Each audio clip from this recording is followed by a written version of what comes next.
Hello and welcome to Holistic at Home. I'm the Holistic Homemaker and I'm coming to you with a video. We are coming to you with a video that's been on my heart for quite some time now. But with the move and stuff, the logistics of being able to film have been a little tricky. So here it is. Okay, being in a lot of Black homeschooler Facebook groups, the question of how to teach your children about slavery and segregation and just the general oppression of ADOS people in this country has come up quite often because whenever you have young children, it's difficult to, I guess, try to formulate an appropriate lesson plan or way to go about broaching that topic, or even teaching, just the general teaching of what happened to our people, right? What we do not need to do, though, is to whitewash it or candy coat it to make it more palatable, right? And I see a lot of that. It is not palatable. There is nothing about what happened to our ancestors that is palatable. So don't try to make it that way. Try to, I guess, tailor it to where it's understandable and appropriate for them. So while I may not and do not say that the slave owners RAPED the women, I do say that they had their way with the women and made them have babies or to increase this their slave population, increase their ownership. They do know also, before I say that, it is important that we teach our children that slavery was not just hard work. Yes, it was hard work. They worked very hard. It was also lack of ownership of your intellectual property. It was lack of ownership of your body, lack of individual agency, lack of real familial ties, because that could be broken and snatched at any time. So my children do know that back then, if the owner got mad at mommy, he or she could just take my sons, and there's nothing I could do about it. You would never see your mama again. You would be somewhere. Who knows wherever they sold you, whoever bought you, that's where you would be. And it's not like you got to be sad. It's not like you got to grieve. It's not like I would get to grieve. You go back to work. So slavery, it was not just hard work, like I said. So let's make sure that we're not teaching our children that, especially because children, they take what you say and they take it as you say it. So I say, Daddy works hard for his family, right? As my husband works hard for his family. So, in their minds, what's the difference between that and slavery? My husband is not a slave, right? And we know that. We understand what we're saying when we're saying that, they worked hard and, whatever. But we have to make sure that we're teaching them more than just the fact that it was hard work, right? Because we work hard to make a living as, ADOS people, as, Americans, whatever. So I had an encounter. There was a video on the George Washington YouTube page. This Black actress, she did a great job. She played, I don't remember the name that she gave herself. I don't even know if it's the name of somebody who actually existed. But what she did was she detailed what the life of one of the house slaves would have been like, right? And she said something that was so coy. It was just like, and if one of the slaves acted up, Mr. Washington made sure he taught him a lesson and he wouldn't act up again. Okay, but what was the lesson? Like, did he teach him? He sat down and he told him, now don't you do that again.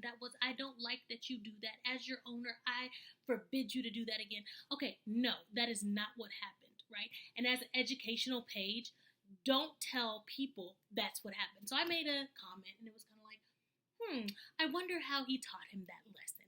Yeah, like if you're gonna educate, let's educate, right? And so the actress actually commented back to me, which I was surprised by. And she said, well, there are children on this page and there are educators on this page. And so I don't want to, basically she wanted to make it appropriate. And she didn't want to further dehumanize our ancestors by detailing what they went through, right? Okay, first of all, Thomas Jefferson didn't even view our ancestors as human, so you can't dehumanize them worse than what he did, right? Not Thomas Jefferson, George Washington. George Washington had the teeth of slaves in his mouth. You saying that he would beat them for disobedience is not going to dehumanize them any worse than what the fact that you are willing to candy coat what happened to them to make it palatable, that's not making them more human. What it is doing is spreading disinformation, and it's disgusting, right? So you can't say, "Oh, my ancestors went through so much. This is what happened. This is what happened," and you definitely can't fight for reparations or any kind of reformation if you're going to pretend that nothing bad ever happened because it doesn't sound good. Of course, it doesn't sound good. It was absolutely disgusting. It's absolutely horrible, absolutely horrible. And that's one of the other things. Like they'll on the group pages, they'll say their children had a difficult time understanding. Of course they did, because that is a disgusting thing. And if your child can, not to the parents, but like nobody's child should be able to understand being owned, right? That just is a horrible thing. However, we can't say, Graydon is only 7, I can't teach him that, Okay, there are 7-year-old slaves. It would be one thing if there weren't slaves those ages, but there were, So to say that I can't teach him that because he's that age, but kids his age lived through that, like from birth, lived through that.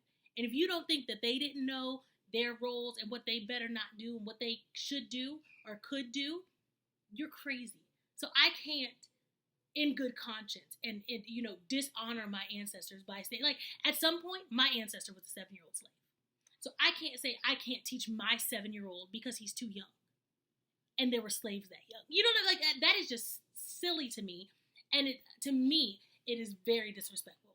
Just as it's disrespectful to candy coat what happened to make, like I said, to make it more palatable, so that people, I don't know if she wasn't trying to offend. I don't even know if the lady wrote it, but the way she commented back to me, it was like she wrote it. And if you wrote that, shame on you, right? Honestly, if you're gonna educate, then educate. If you're not gonna educate, then don't. But don't make it seem like it's this educational experience, the day in the life of a slave, and you're like speaking, like, it just was crazy to me. And it really was. It was just crazy to me. And the fact that she kind of doubled down on it was crazy to me, because people lived through this. It doesn't have to be palatable. If the educators are on there and they're taking what you said, then they're misinformed, because that's not what happened. Or at least not as informed as they should be, because whatever lessons he taught them, how did he teach them? What lessons were there, right? That's not what, and any educator that doesn't know that should not be an educator. Any educator that does not know what happened whenever slaves or the enslaved were viewed as disobedient, whenever they made their masters and mistresses upset, they should not be educators. And I'm homeschooling my children, but they definitely wouldn't be educating my sons.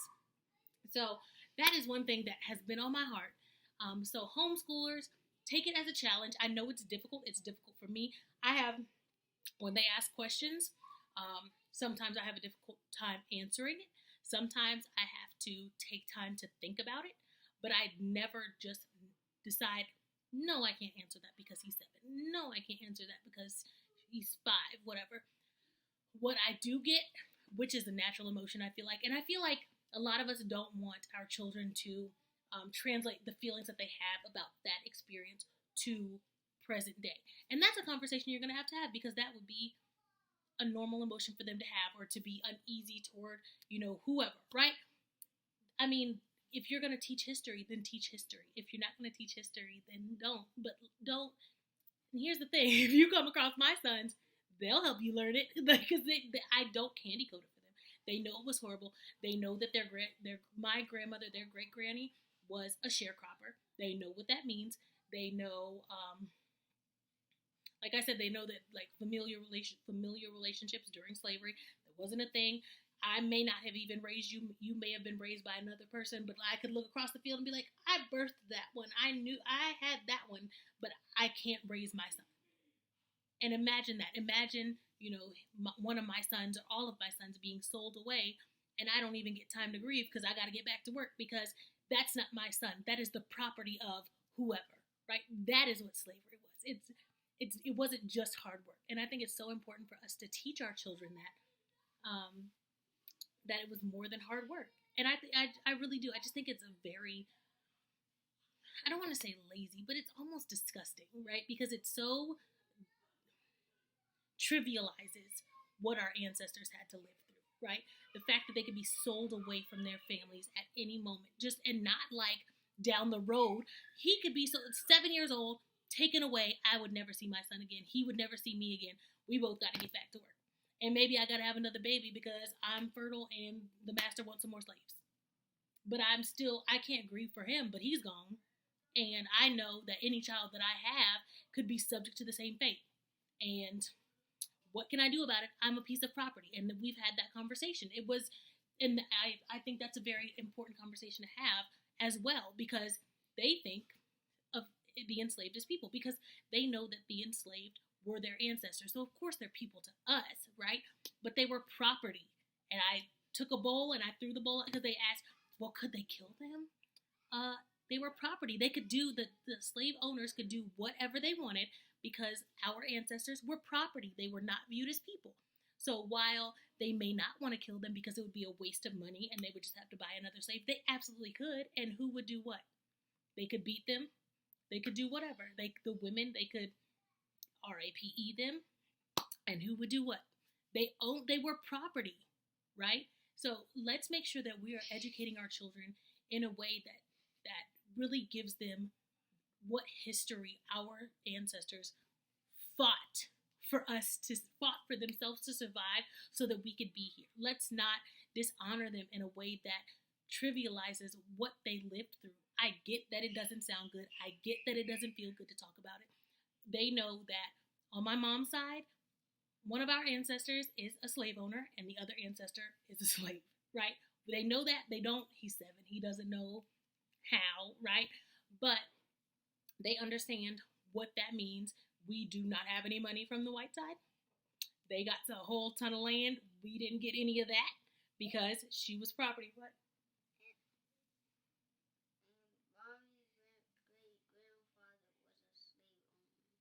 My great-great-grandfather, right? He was a whole dirtbag. Fought in the Confederacy and everything. He saw 7-year-olds too. He did. He had a lot of slaves. We looked at the slave registry, right? He had like 3-year-olds and 2-year-olds. So how dare we say we can't teach our children? And some of us have ancestors that owned children younger than our children, right? I just think that's very. I kind of think it's selfish because I get that you may not want to do it. I get that it's difficult, but let's just not do that. Let's challenge ourselves. If you are homeschooling, right, you are probably doing it to give your child the best education that you can. And if you are taking shortcuts because something is difficult, are you really giving your child the best education that you can? I decided that the answer for me is no. So I answer the difficult questions to the best of my ability. And like I said, if I need to come think about it, come back, we'll talk about it. And that's what we're going to do. But I'm not going to say, oh, I can't tell them that, I can't say that it was that bad because he said that it'll be scary. I'm sure, it was scary. And that's the conversations that we have. So sometimes after we have conversations, they're sad.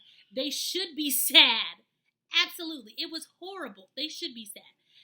We need to allow our children to feel the emotions that the emotions that are tied to understanding what their ancestors went through, right? And not even like that long ago. Like I said, my granny, his great-grandmother was a sharecropper. So we need to make sure we let them understand what their ancestors went through, what kind of shaped their context of the world. But let's not just not talk about it, and let's not try to make it more palatable, especially not to other eyes, other ears, whatever. Now, if it's one thing, that just should not happen. But I do understand trying to take it easy on your child, but understand that there were child slaves, right? So, okay. That's what I wanted to talk about, and that's been on my heart for a while, ever since the woman commented back. So I wanted to have that conversation. I hope you guys are all doing well. I hope you're being blessed. I hope you're being creative. You have anything to say? Bye. Oh. Love you guys. Aw. Please like, please share, please subscribe. How could you not after that?